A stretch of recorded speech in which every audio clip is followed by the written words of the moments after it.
The diplomatic station orbited the neutral moon of Kepler 442c, a testament to the fragile alliance between three species that had once considered each other myths. Captain David Martinez stood at the observation deck, watching supply shuttles dock with mechanical precision. 6 months into his assignment as humanity's liaison officer, he still found it surreal to work alongside beings that defied everything his species once believed possible. "The morning briefings are starting," came a melodic voice behind him. David turned to see Lily approaching, her pointed ears catching the artificial starlight streaming through the viewport. The elven diplomat moved with that characteristic grace her people possessed, each step deliberate and flowing. Her auburn hair was braided in the complex patterns that denoted her rank within the woodland consortium. "Thanks, Lily. Any word on the mining rights discussion?" David asked, falling into step beside her as they walked toward the conference chambers. "The Terran Mining Guild is still pushing for exclusive access to the asteroid belt," she replied, her green eyes reflecting concern. "My people worry about the environmental impact on the local ecosystem, even in space." David nodded, understanding the delicate balance they all tried to maintain. The elves brought their deep connection to nature and incredible longevity to the alliance, while humans contributed their adaptability and industrial innovation. The third species, the Vorthak, offered advanced technology and scientific knowledge that surpassed both other races. They entered the briefing room where other diplomats and officers were already seated. At the far end of the curved table sat Ambassador Vera, the Vorthak representative. Her pale blue skin seemed to shimmer under the lights, and her large dark eyes held an intelligence that sometimes unsettled even seasoned diplomats. Unlike the elves, who appeared remarkably similar to humans despite their pointed ears and ethereal beauty, the Vorthak were unmistakably alien. "Captain Martinez." Vera's voice carried the slight harmonic quality typical of her species.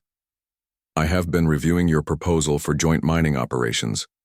The efficiency calculations are impressive." David took his seat, noting how Vera's six-fingered hands moved gracefully over her holographic display. The Vorthak had no concept of personal space as humans understood it, and their emotional expressions often confused other species. Yet somehow David had learned to read the subtle shifts in her posture and the way her head tilted when she was particularly focused. "The key is sustainable extraction," David explained, pulling up his own holographic charts.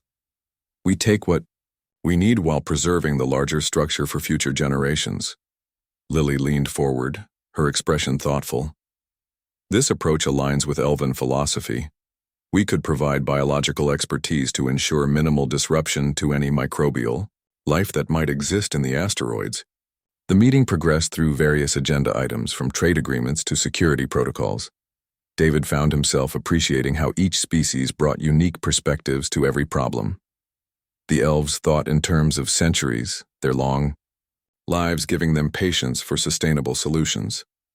The Vorthak approached issues with pure logic, their advanced mathematics and science offering elegant answers.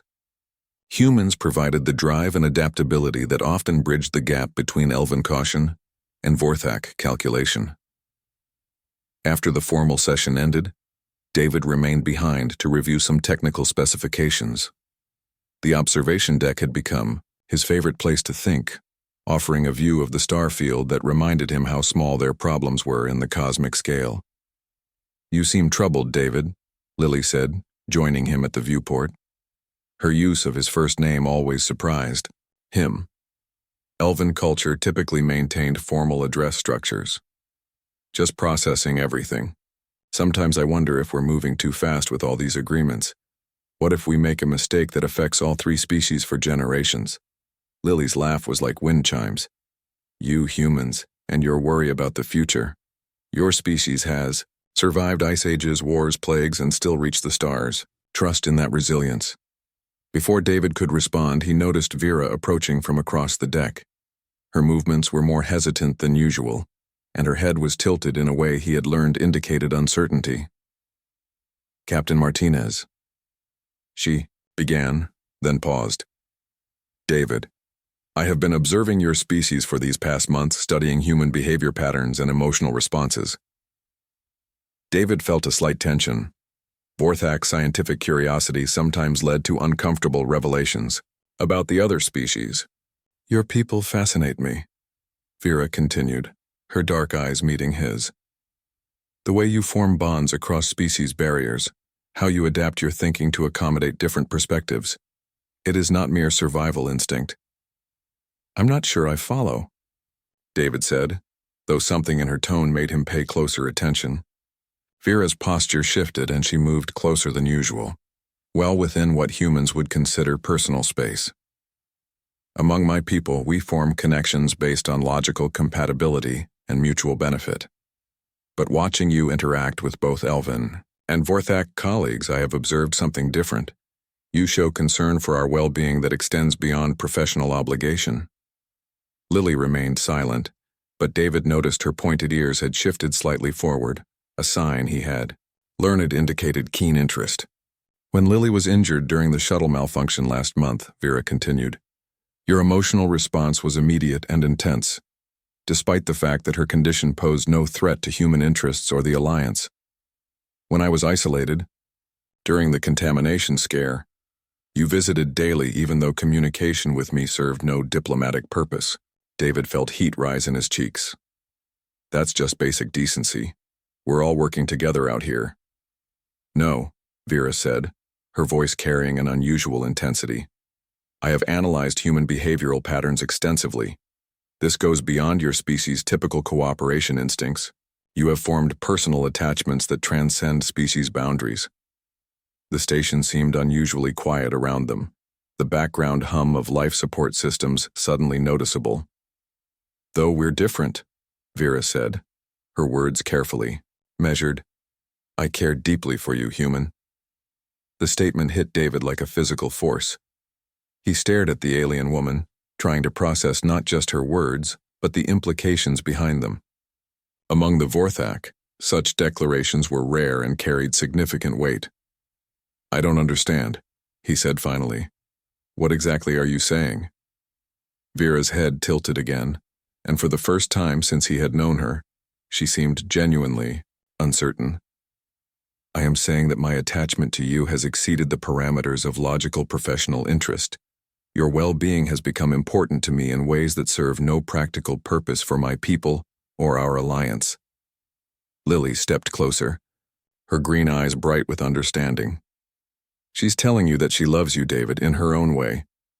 The words hung in the recycled air of the station, and David found himself looking between two beings who represented the vast diversity of intelligent life in the universe. One who looked almost human but lived for centuries, another whose blue skin and 6 fingers marked her as utterly alien, yet both had somehow become integral to his daily existence. I care about both of you too, he said quietly, the admission feeling both natural and revolutionary. More than I probably should, considering we're supposed to be maintaining professional relationships. The three of them stood in the starlight, representatives of species that had once existed in isolation, now bound together by something that transcended politics and survival. In that moment, David realized that the greatest discovery in space might not be new worlds or technologies, but the simple truth that connection could bridge any gap, no matter how vast.